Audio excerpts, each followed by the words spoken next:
इसके कुछ वीडियोस मैंने देखे हैं। वाह। आप लोगों से कह रहे हैं कि आपके पास जितना चाहे दान दे दो, अपना मकान दे दो, फ्लैट दे दो, बंगला दे दो, घोड़ा दे दो, गाड़ी दे दो, सोना चांदी, बैंक, एफडी, मंगलसूत्र, अंगूठी, लुगाई लड़का छोड़ के सब मुझे दे दो। ये हमारा डिस्क्लेमर रहता है दरबार के पहले का।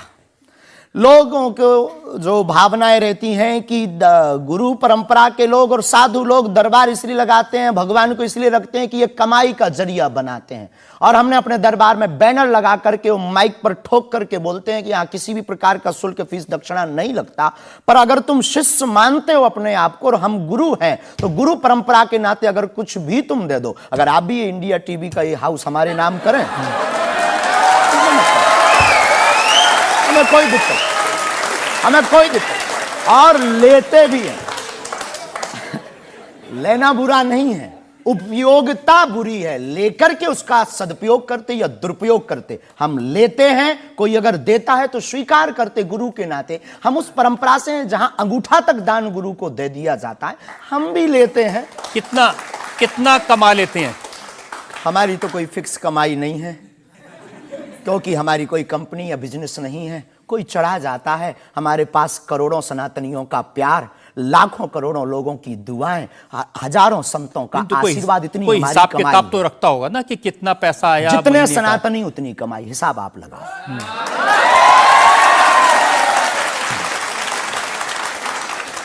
ज्यादा बातें इसलिए होती हैं कि आप जो स्टंट करते हैं पब्लिसिटी के लिए, आप ऐसी ऐसी बातें कह देते हैं। आप कहते हैं कि बिना वीजा के हनुमान जी रावण की लंका में घुस गए थे। ये जो मॉडर्न युवान भाई बहन है, इनको लंका प्रवेश के बारे में बताएंगे तो इनको ये लगता है कि ये घिसी पिटी बातें इनके दादा परदादा बताते रहे, ये बेचारे ऊब गए।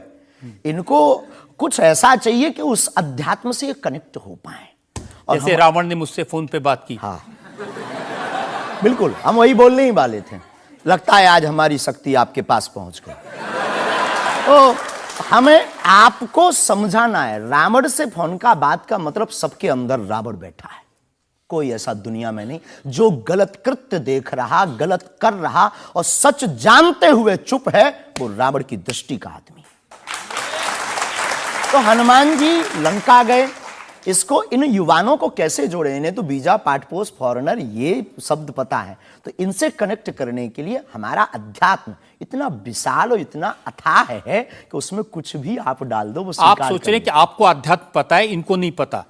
इस देश की जनता को आपसे ज्यादा अध्यात्म पता है। ऐसा हमने नहीं कहा। हाँ। हमें अपने हिसाब का पता है, उन्हें अपने हिसाब का। वो अपने में श्रेष्ठ हैं, हम अपने में अब जो कोशिश कर रहे हैं विद्यार्थी। हमने ऐसा कभी नहीं कहा कि हम श्रेष्ठ हैं, और ये आरोप हमें नहीं लगता कि ठीक है। आपका ये कहना कि मेरे पास एक गधा है जिसमें वाईफाई है और वो प्लेन में भी वाईफाई चलता है, ये मजाक की बातें नहीं है। लोगों की दृष्टि से, भावनात्मक दृष्टि से देखा जाए तो ये बहुत गहरा विषय है। मजाक की दृष्टि से अगर कोई देखेगा तो देखो, जाकी रही भावना जैसी, प्रभु मूलत देखी तिन तैसी। भगवान की कोई लीला को सिर्फ रास लीला को उठाते हैं, लेकिन हम तो महाभारत भी उठाते हैं। तो अपनी अपनी दृष्टि है, हम ये मजाक में नहीं कहते। हम उनको बताना चाहते हैं कि हमारे देवी देवताओं से जो हमारे इष्ट की परंपरा की जो निशानी है वो अगर नज़दीक रहे, गुरु की निशानी अगर नज़दीक रहे, माता पिता की बातों की निशानी नज़दीक रहे, तो बेटा कभी गलती नहीं करेगा, वो चार चांद लगाता रहेगा। शास्त्री जी, इसको कहते हैं आप अंधों के शहर में आईना बेचने की कोशिश कर रहे हैं।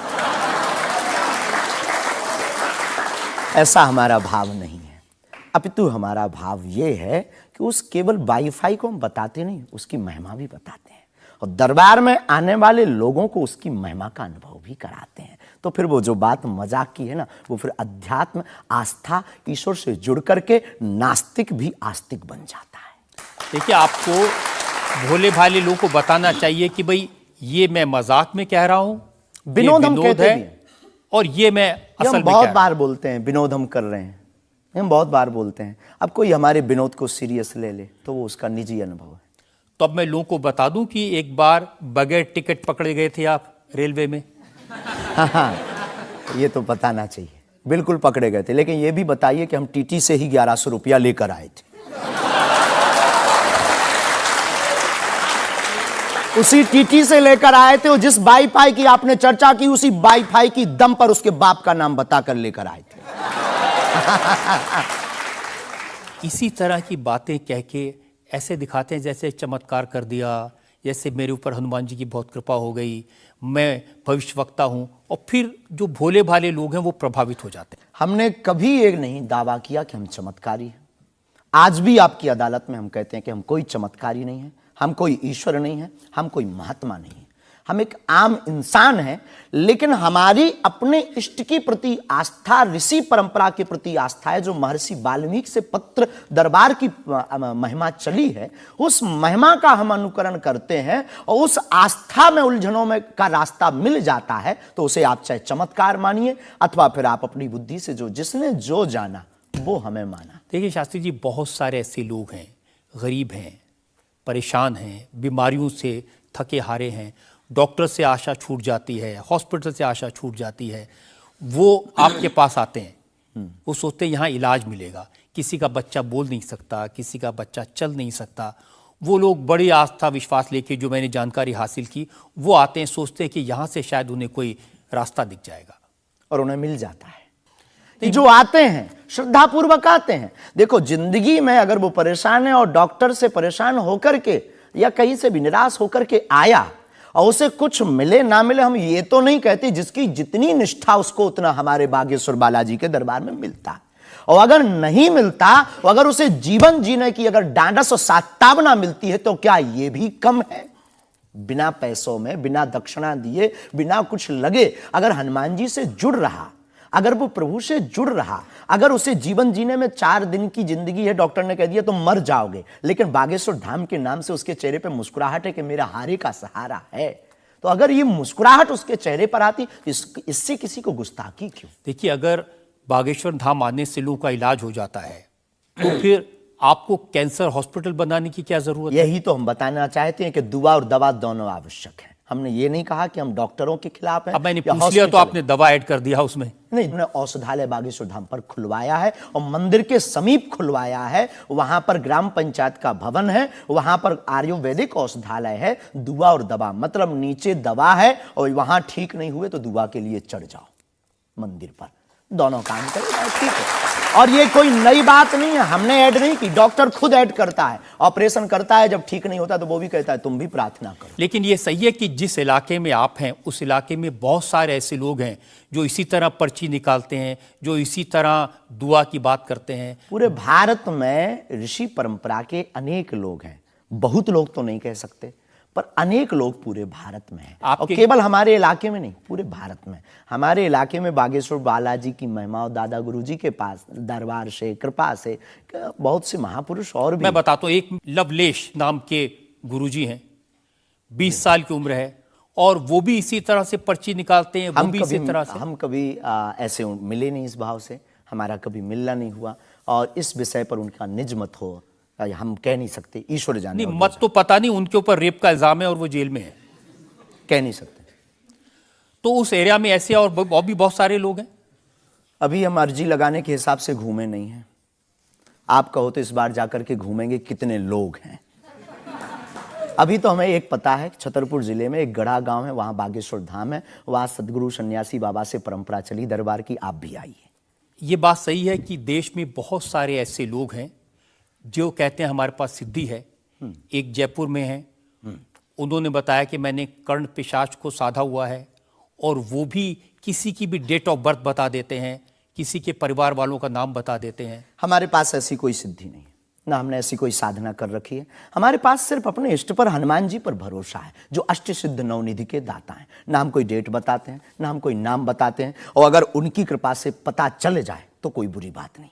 जनता में जो लोग सवाल पूछना चाहते हैं, आमतौर पर क्या होता है कि संत का नाम आते ही हमारे माइंड में एक इमेज बनती है कि गाड़ी होगी, बहुत ही जो उनकी वेशभूषा होगी बहुत ही सिंपल और सरल होगी, लेकिन आपकी वेशभूषा देख के, टोपी देख के लगता है एकदम कलरफुल रहता है।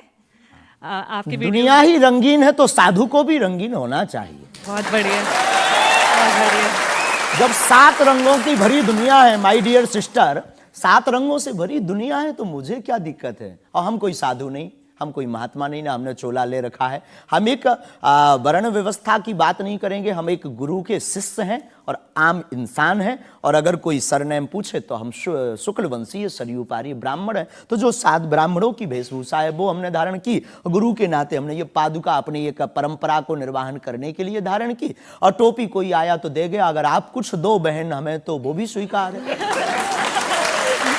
आप चाहो तो कुछ हमें पहनने को दे सकते हो, हम पहन लेंगे। एक वेबसाइट ने लिखा कि ये जो टोपी पहनते हैं ये पहनाने वाले से भी कुछ गुरु दक्षिणा लेते हैं, जो कपड़े पहनते हैं, जो कपड़े जिसके दिए पहनते हैं उससे भी कुछ पैसा लेते हैं। आज तक ऐसा कोई मिला नहीं है, खोज जारी है। किसी ने हमें आज तक दक्षिणा नहीं दी टोपी पहनाने के नाम पर या कपड़े पहनाने के नाम पर। हम तो राह चलते कोई मिल जाता है तो उसका पहन लेते, अपना दे देते हैं। हम तो साधु उस परंपरा के हैं, उस परंपरा के। लेकिन अच्छे लगते हैं आपको ये रंग बिरंगे कपड़े? बहुत आनंद आता है। क्या दिक्कत है साहब? किसी को दिक्कत है वो हमसे ज्यादा रंगीन पहने। एक शायर ने कहा कि जो खानदानी रईस हैं वो मिजाज रखते हैं नर्म अपना। आपका लहजा बता रहा है आपकी ये दौलत शोहरत नहीं।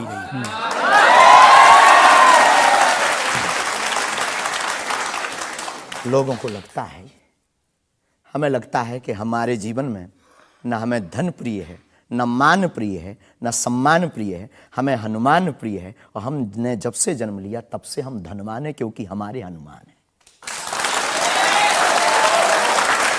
और दुनिया का प्रत्येक हनुमान भक्त धनवान है जिसके जीवन में हनुमान है। और वो निर्धन है इस दुनिया में जिसके जीवन में भगवान नहीं, वो निर्धन है। और अगर बाप हनुमान हो और धनवान हनुमान हो और उनका भक्त अगर रंगीन ना हो, पीला लाल ना हो, जब हनुमान जी लाल देह लाली से हो सकता तो लाल पगड़ी क्यों नहीं हो सकती? ये मुझे पता चल गया है कि आप इसी तरह की डायलॉग बाजी करके ही इतने पॉपुलर हुए हैं। आपकी अदालत में अगला हिस्सा।